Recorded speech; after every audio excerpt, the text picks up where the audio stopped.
Hi guys, welcome to Dead Man's Vapes. I'm Gaz, and today we are looking at the Joyetech Espion Tour. Now, it's a very, very nice understated kit. My first impressions when I took this out of the box and had a proper look at it, I thought it was quite cheap. It's a plastic body, so I wasn't a fan. I didn't think it'd live up to much, really, to be honest. It's a dual battery 18650 mod, and in all honesty, it has really, really surprised me, this kit. I'm not one for these lightweight plastic mods. I tend to break them quite a lot and think the build quality just isn't there on them. But this has really pleasantly surprised me. I've actually really enjoyed using this kit. It's very, very understated. No massive design on there. Very, very simple. And the screen on there, if I turn it on and show you the screen, I have never, it might not translate to video very well, but I've never seen a screen as clear as that on an e-cig. On any mods or any kits or anything like that, it is absolutely fantastic, that screen. I absolutely love it. On the kit itself, it's a nice size. I like the understated look to it. A lot of mods now are going down these resin looks, either like the sharp edge looks, the chrome effects, really, really nice colours, things like that. This just took it back to basics with the plain black, and I really, really do like it. As I said, it's a plastic body, so it is very, very lightweight.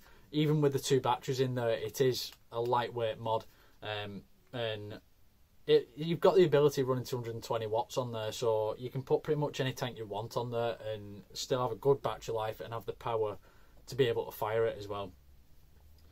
The fire button isn't too protruding, so it's not something that's going to get pressed in your pocket, but you've got your 5 clicks on and off function as well. But yeah, I've been pleasantly surprised with this. So we'll have a closer look at the kit itself.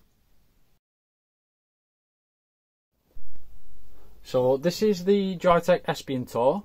If you look at your box content, it's very simple. You get your Espion Tour with no batteries included. You get one USB cable, one manual, one warranty card, one warning card. It's very, very simple. Now, as I was saying, it's a very, very nice understated look on that. There's various colours you can get it in. We've just got it in the plain black, which is very, very nice. Standard 510 connection on the top.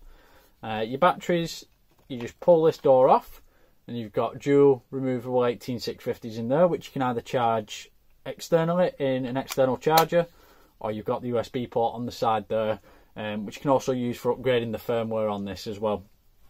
You've got nice fire button here, doesn't protrude out too far, as you can see, so there's less likelihood of getting it caught in your pocket or anything like that. And the main feature for me with this is that screen. I know it's a bit hard with the light on top of the video there, but it is the clearest screen I've ever seen on any kit. It's absolutely phenomenal. You can see it in no matter what lighting conditions you're in. Obviously, the lower the better, the clearer it is. It is a glossy screen, so you do get a bit of reflection from the light, as you can probably see on the video. But it's still readable. It's still easy to use. It's fantastic. Now, you've got the option of up to 220 watts of power. It'll fire, resistance-wise, down to 0.05. So you've got the ability to use all those drippers on there, the RDAs, RTAs, RDTAs, things like that. And your settings on this, it's a little bit more in-depth than usual. But 3 clicks of your button. There we are. And you get mode, set, info and exit. So this is also your plus and minus button. Top is plus, bottom is minus.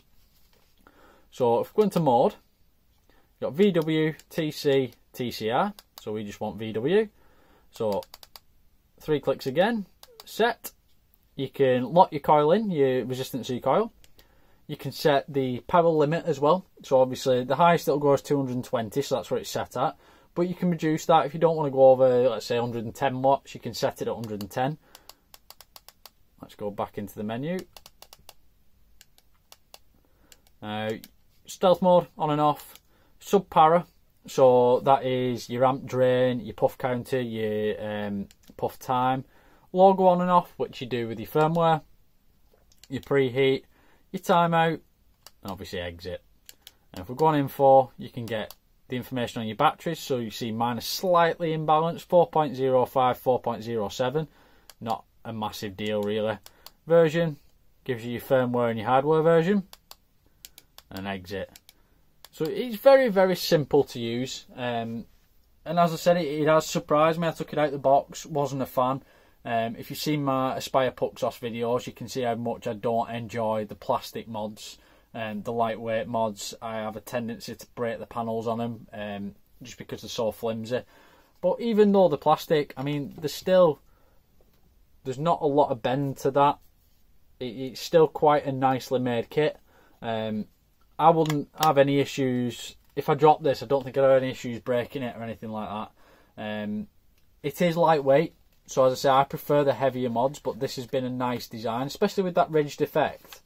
It gives something to get a bit of a grip on, to be honest. And I've been running all sorts of tanks on there. I've been running mouth draw tanks on there. I've been running the notch core tank on there from the Exceed NC.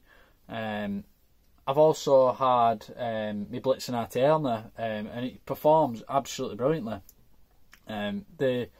Even with, obviously I've used preheat to get something decent from it, but even without the preheat, the ramp up time and the power delivery is still quite good. You're not missing an awful lot if you don't use that preheat. Temperature control, you've got that on there. I haven't used temperature control for years, in all honesty. It was about when I first took up vaping, and I didn't like it then, and I still don't like temperature technology. But the option's there if you want to use it. It's one that I would recommend definitely for somebody into the higher end kits, especially IDAs, RTAs, things like that. Wants a nice lightweight battery that isn't all singing, all dancing, doesn't have the fancy patterned effects or anything like that you'd be worried about scratching. It's definitely a mod to look into if you're into that sort of thing. It's also for somebody that I would say is either on a mouth draw tank or a lung draw tank, and wants a battery that's going to last a bit longer. You've got them dual 18650s in there. So with a mouth draw tank on there, you're looking a day plus out of your battery. I would say more towards 2 days, to be honest, depending how heavy you are. And with a lung draw tank, I would say you're going to get at least a day plus out of that as well. So it's a very, very nice kit. It's something for everyone. It's not overly expensive. It's not big and fancy. It's a nice design that is good and simple. So yeah, it's definitely one that I would recommend checking out, if anything, for that screen alone. If I could take that screen and put it on any of the other mods that I've tried, it will make it 10 times better. That screen has just got it nailed down. It is absolutely brilliant. As always, down in the description below, I'm going to link up the website for Tech, the electronic cigarette company. They sell this kit, the Espion Tour, by Joyetech. And if you put all your items in your basket, get to your checkout and use code DMV20, you'll get 20% off all fully priced items. I'm also going to link up the Facebook and the Instagram for Deadman's Vapes. There's daily content on there, videos, pictures. So if you like them, give them a follow, check them out, give me any feedback you want. Be much appreciated. And if you could sign up to the YouTube channel, subscribe, hit that big button, I'd be absolutely, it would make my day. I would absolutely love it. Thank you for everyone that already has, but I really want to get those numbers up there. Going to crack on. I've got another Espion video coming, the Espion Silk. That's a very, very nice kit as well. So we'll look forward to that. Thank you for watching. I'll see you again next time.